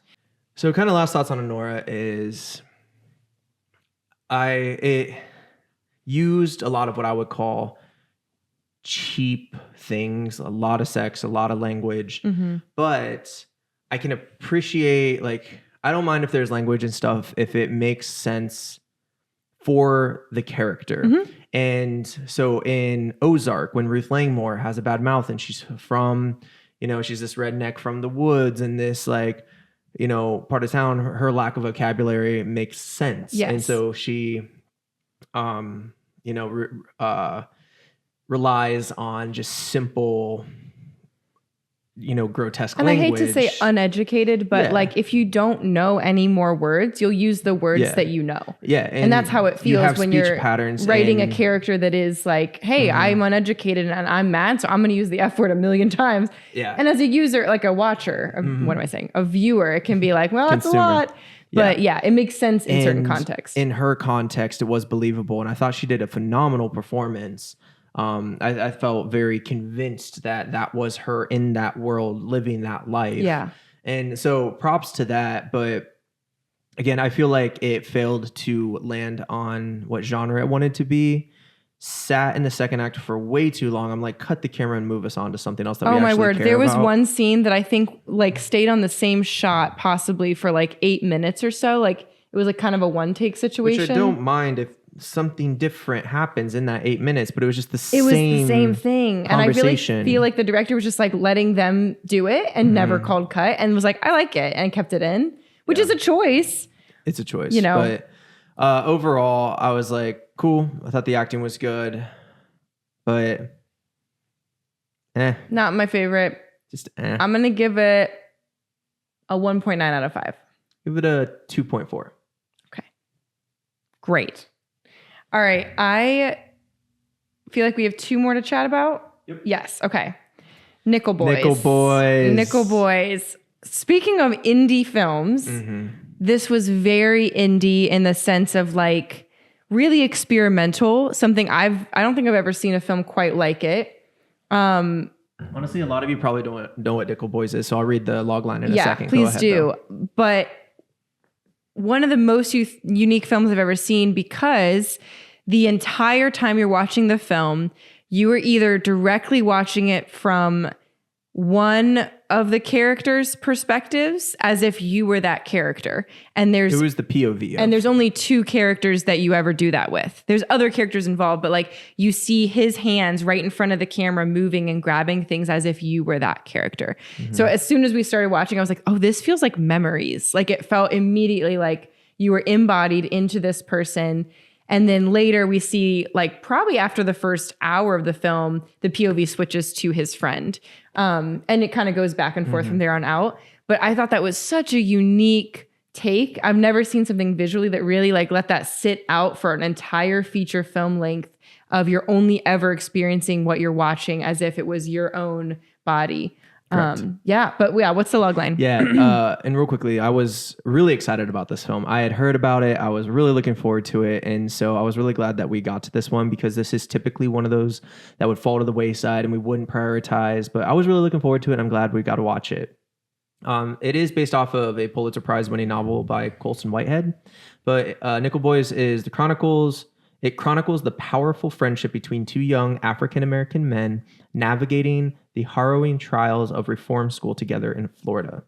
And so, they spoilers kind of get wrongly accused of something, has to go to this reform school, but the reform school is known pretty much for like killing people, and it's really, really sad and dark and disgusting what these young men were put through. And so I was really excited to experience it. I did not know it was a POV. Like African American, like that's like the whole point of the reform school. Sending the African Americans to pretty much. It's like aligned with the timing of Martin Luther King Jr. in the 60s or 50s.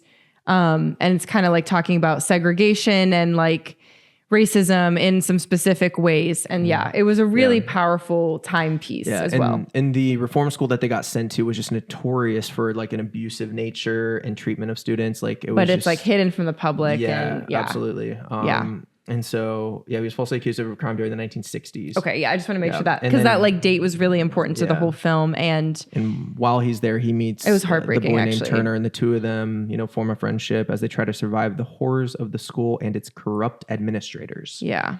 So it's just the desperation that one has to feel of helpless, of like, I didn't even do the thing of why I'm here and now I'm being treated like this while I'm here and I have no other choice but to try to get out of here and live, or else I'll just die for no reason. Like, oh, my heart ached. It was really, it wasn't like hard to watch the whole time, but there were really hard moments to watch. And then by the end, I was crying. I was crying as the credits rolled. And that's a beautiful thing from some of these films, especially this story needed to be told. And I will say that one thing that I appreciated, and I'm checking my privilege as I'm saying this because I'm obviously a white woman and I don't know what it's like to be an African American or go through these experiences. But I will say that usually I think when you're watching a film that's talking about this heavy subject matter, they'll use kind of the shock and awe factor of like, we're going to talk about slavery. So we're going to show literally like a really hard to watch, grotesque mistreatment of slavery. All slavery is mistreatment of humans, but like we'll show an actual like lynching or something on the screen. Like that's something common that I feel like is in these hard to watch movies. And I think that has a place, but I appreciate that this film didn't. Like when there was about to be a scene like that, they didn't show it.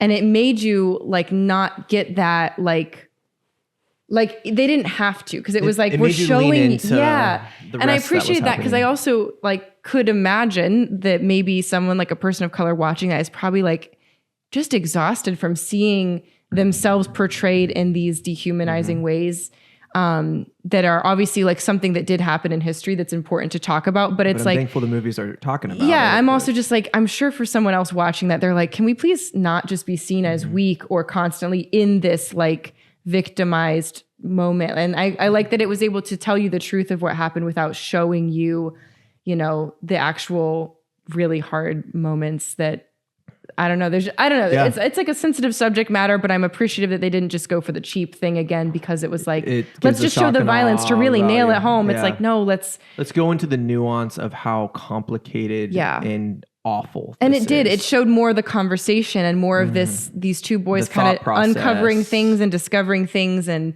it jumped time a little bit in a really creative way. And if it's not nominated for cinematography, I think it should be, and maybe win, like, because it's just so unique of a cinematography thing, like piece to watch. Absolutely. And I will say this about all the films, to the best of my knowledge, is sometimes, and I want to be careful with this, and apologies if I say it wrong, but sometimes I feel like certain films get a nod or a nomination just to check the boxes on minority representation in films.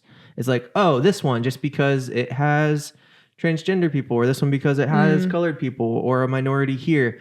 And I feel like this year there is a wide breadth of variety and representation, and none of it felt like just as a handout. Yeah. I feel like they all deserved it in some way or another. I agree. Including this one, where it wasn't just like, oh, we need to have some movie about African Americans in the top 8 for Best Picture just to make sure we check that box. I was like, no, it deserved it. It's a really good film. And I feel like I didn't feel like another film might have missed out in place of one just because it had some minority that people wanted to get the diversity. The checklist. I agree. Because I also think, and for all the films this year, and I kind of, I don't like when people are like, you're just getting nominated because you are woke. I'm like, no, like, these are stories that are important. Sometimes and beautiful. I feel like that has happened, but not this year. Yeah, I agree. And I think a lot of, like we said, like some of the transgender subjects were handled with a lot of tact, and there's, differently abled people, like in Wicked, the actress who plays Nessa, like they really did an amazing job of like incorporating different. It didn't feel forced. Different people. And I feel like it's encouraging to see different stories being told. Yeah. And giving opportunity for people of different backgrounds, because like the lead in Emilia Perez is actually a transgender woman. Nessa is actually in a wheelchair. These guys are actually African American. Representation in the media space is important. Yeah. And I'm glad to see opportunities for these people. I mean, the Hispanic community. Well, even the Hispanic community is like, this isn't a movie that we are vibing with. Americans that have Hispanic, but you know what I mean. Last thoughts on Nickle Boys. I just wrote down that it had a really strong direction. I'm kind of surprised the director's not nominated for Best Director because it was such a choice. It kind of felt like an art project, that went for it. But I wrote that it had feeling over function when it came to cinematography. And for those reasons, again, I like seeing some of these unique and different, like not everything was in focus, but it didn't have to be. That wasn't the point. Not everything was the most beautiful shot in the world at the right aspect ratio. But again, that wasn't the point. It was so that you could feel like an embodied character, that you could feel like you were experiencing this really. I gave it a 4 out of 5 stars. Okay. I'd give it a 4 out of 5. Just unique. 4 out of 5, yeah. It made me feel a lot, like it was hard, and by the end I was crying, and it just made me feel lots of feelings alongside these characters. The acting was really great, and it'd be so hard to just act into a camera and not get the reciprocated emotion from a fellow actor. Like they just did really well. They made, again, I can appreciate strong choices. Even if it's not a choice I would have made, I can still kind of come in with like a neutral lens and be like, okay, did they make a choice? Did they stick with it? Did they commit? And they did. And so I think it was a strong story. I think it's based off a true story. And so, bringing light to these things that are in our past that we can't forget. I'm glad they went for it. Yeah. Last but not least, we made it. I'm still here. I'm still here, and you're still here. Are you still here, viewers and listeners? If you are with us, drop a comment. We'll send you a $5 gift card or something to Starbucks. Actually, yeah. If you're still watching, if you watch us all the way to the end, you get a coffee on us. First 10 people to comment. 10? First 2. First 10 to comment that you're still here by the end of it. Yeah. Okay, first 2 people. I was like, how much Starbucks money do we have? $50 if 10 people stayed to the end of an hour and a half long podcast. First 2. Okay. Those lattes are expensive. Okay. I'm still here. That's why we're only sending them $5. We watched this after watching Nickle Boys in the same day. So our emotions were already going. I'm still recovering emotionally. The synopsis is basically it's following a... Do you want me to read the log line? Yeah, actually, because I'm already blanking on how to word the it's based in Rio de Janeiro or Brazil, and it's the wife of a parliament member. Mm-hmm. Yeah, could you read the log line so I don't butcher this? A mother is forced to reinvent herself when her family's life is shattered by an act of arbitrary violence during the tightening grip of military dictatorship in Brazil in 1971. So, one afternoon in 1971, Rubens Paiva, the husband, a former congressman and outspoken critic of Brazil's newly instituted military dictatorship, was taken from his home in Rio de Janeiro by government officials, told nothing more than that he must give a deposition to authorities, and then he disappeared. And it's kind of following the life of the family after the disappearance of this father happens. Yes. Quick thoughts because we're wrapping up, but I found it very lived in. I found the dialogue extremely natural. I think I said this on the way home. At no point was I thinking, oh, and then the script says this character goes, hi, blah, blah, blah.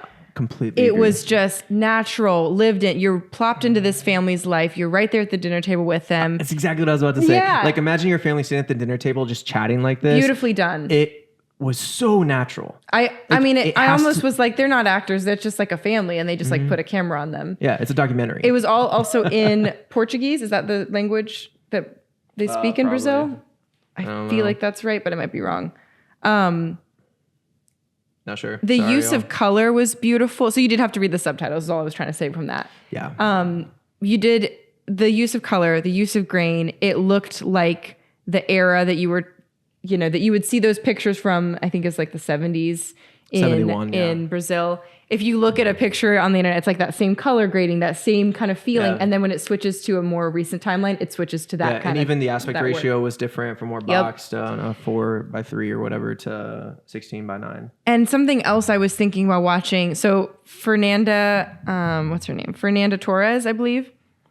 She was phenomenal. I mean, truly, like such a grounded actress. She owned the screen without ever overpowering, but she really like has a presence that sucks you in. I was telling Ian, I think there's like a couple female actresses that really just like complement a story, and then there's others that their power on screen is like, oop, I'm like really curious. Like, what are you gonna say next?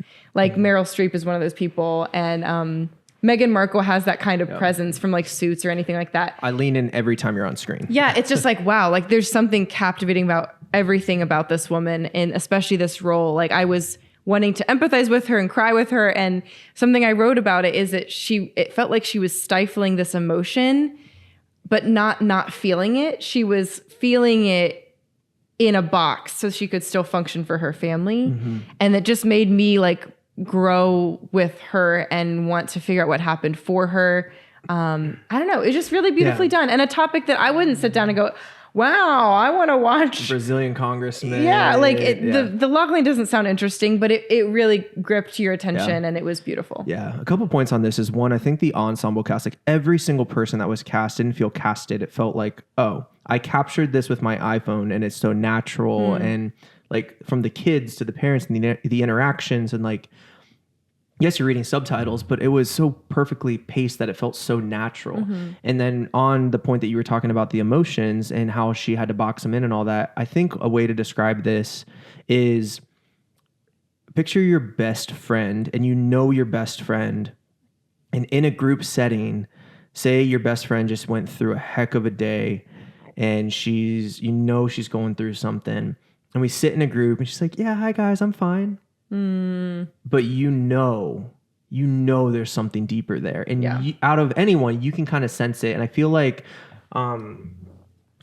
for Fernanda Torres allowed all of us to experience that of like, oh girl, you're hurting, like there's something deep. You have to be strong, quote unquote, for your kids. You have to be strong for yourself. You have to be strong for the people around you. You have to be strong for the movement you're trying to create. And no matter what face you put on, like I feel what you're feeling. Yeah. And I know you. And I'm like, I've never really seen this actress in anything else. And yeah, I mean, the from way that my she, understanding, like kind of new on the at least American Hollywood scene. The way she demanded the screen without like overshadowing others and just demanded my attention and my emotion was, I mean, she's my top runner for like, she needs to win Best Actress. It was a performance that is, oh gosh, I see those and I'm like, I want to be that good someday, because I did not think that was an acting performance. I felt like I just watched you live your life. It was so natural. I was really impressed. And I mean, that's rare. Like I can go and watch a big, well-known, like I can go watch, I don't know, Jessica Chastain. It's just for some reason it's the first person that came in my head. What? I don't know. What's she in that I've seen? Julia Roberts. I can watch Florence Pugh. And I'll go, oh, I'm watching Florence Pugh. And I'm expecting something. And I'll go, that was a good, or she did a great, but this woman just like was the movie. I just knew that she was that person and on screen. also never, like you said, subtracted from anyone else it was just hard to describe. And she was just so good. And I'm like, well, who is this woman? And then, I mean, another testament to just like perseverance. She's how old? Like, she was born in 65.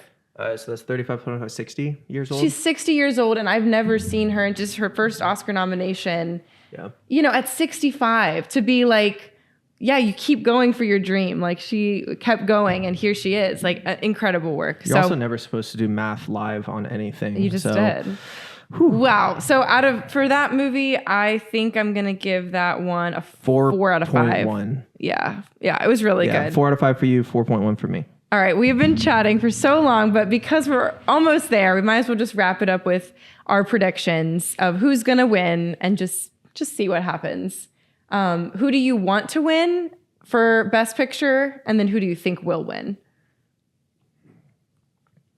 I've kind of said who I want for actor and actress. Actress is I'm Still Here. Actor is Brutalist. I want, based off of art, and it's not just because of budget, but overall film, world building, acting, ensemble performance, everything. I think Dune Part 2 should win. Yeah. I think it should win. I think it should win. I don't think it will. I have a hot take, and this is just because I know bits and pieces of the Academy and how things are. I think one of our lower rated films is going to win, and I think that is Anora. Why? Exactly. Like, it was good, but that's just my hot take. I think Anora will win. I think it should get 7th place. Yeah. Yeah, it was my least favorite of the bunch. But sometimes it's not about your favorite, right? It's just about what's the story that... The way Nomadland won, it was great. Was it better than some of the amazing films that year? No, but it won. And I think this year, Anora will hit that same spot. What about you? I don't know. I think my prediction is that Adrian Brody will win. Fernando Torres will win. I also think Fernando Torres should win. And I think Adrian Brody, I'd be totally happy if he won. I also would be really happy if Timothée Chalamet won. Or the guy from Conclave, because he has some nominations too. Yeah.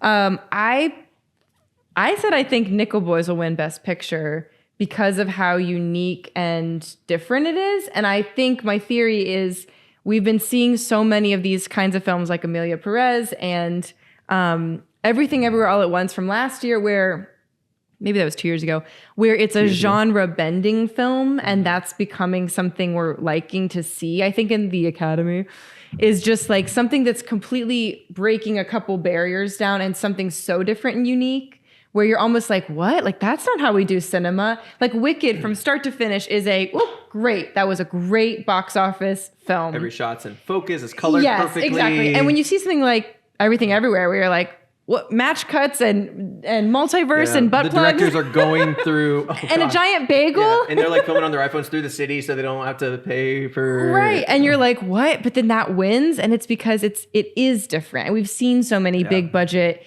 We know how to do it. We know what the scene is. We know what cut. We know it's Leonardo DiCaprio. And then it's Margot Robbie. And then the building explodes. Anyway, we need to go to bed. Yeah, I do feel like Nickle Boys... I could see it winning. I don't think it will win. I think... it getting a nomination is enough of a tip of the hat to the genre bending. Yeah. I don't think it's strong enough to win. But yeah, I said opinion. I think if it were up to me, Timothy, Fernanda, and either Dune Part 2 or Wicked would win. Yeah. I mean, why not?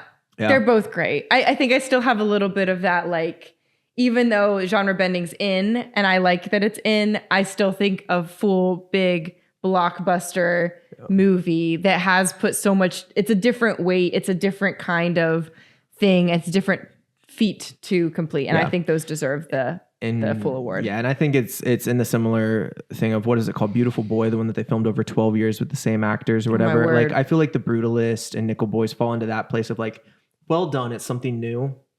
It's not going to win. Yeah. So that's just where I'm at. But I'm excited. Let us know your predictions in the comments down below. I love the Oscars. This is my Super Bowl. Like, the Oscars award season for movies. Like, we love this because it's just fun. And the arts are, they just don't get as much accolades as football or basketball. And it's just nice to have a little sliver of something that's like, like artists work their butts off for this stuff and get no recognition. Absolutely. Usually, like, who's the editor? Who's the PA on these set? Who is the costume designer? DP? I don't know. And they deserve more awards. So absolutely. And I think art does bring people together more in general than sports do, because I feel like everyone can relate to it in some way. So I love the Oscars. I'm glad we finally hit our goal of getting through all of the Me too. I like that films. we got to watch them all and give a fair, instead of just going, I know that actress, I hope she wins. We were actually able to say we watched all of their performances. And so we can actually give a formed opinion on whether we think things should have won or not. Yeah. And eventually we'll be part of the Academy and be casting our votes. The next level is then we have to watch all the best actor or best actress supporting, all of those movies, because some of those aren't in here. Absolutely. Like we still have Sing Sing and The Apprentice. Yeah, I heard Sing Sing was good. So yeah, lots The more to Apprentice do. was good. Like, so yeah. Like and subscribe to our podcast so we can have some money to watch movies. To buy more tickets. Yes, and support the arts. But yeah, thanks for having me on the podcast again. I love talking film. Always, babe. And what a fun one. So let us know your predictions. Yeah. Because there's a lot of, hot button topics to talk about and a lot of really fun films this year. So it's time to go make an Oscar winning film ourselves. Trying to get our cat to come up here for our farewell. Come here, baby. Noom is up here and she wants to say, I think I'll try to find she is Elphaba. Gravities. Kiss me goodbye. I'm defying. Noomi, are you defying gravity, baby No, she's girl? dancing through life. Yeah. She's Awesome. dancing through life. Dense. She's a dense She's girl. dense, but Hey, happy Oscar season, guys. Thanks for tuning in. Love you. Like all our stuff. Subscribe to all our stuff. And we'll see you later. yeah, I'm going to go sleep. Okay, bye. Bye.